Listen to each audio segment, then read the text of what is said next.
Yang ini dia khas untuk wanita, untuk shave bahagian-bahagian yang tertentu. Yang sensitif pakai yang ni. Jangan pakai yang biasa. Kita macam ni guys.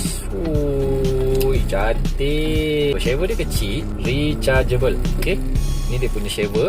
Untuk rechargeable dia, port dia ada dekat tepi ni. Dan dia ada dua side. Belakang, depan. Yang ni untuk bagi halus, yang ni untuk bahagian kasar punya. Tekan button kat sini.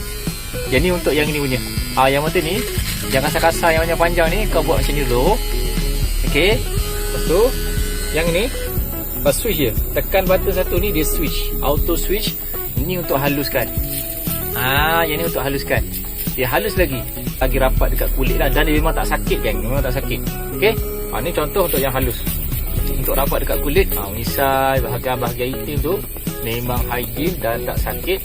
Lembut je untuk kita punya kulit dan private part wanita. Dia bertukar-tukar. Kat sini boleh, tekan lagi dia akan pergi sini. Ini untuk yang kasar, yang panjang. Ini untuk yang halus. Nak tutup tekan lama-lama. Mantap. So kalau korang nak, korang boleh tekan je kat remote. Korang nak color pink ke, korang nak color ni, color purple, cantik juga.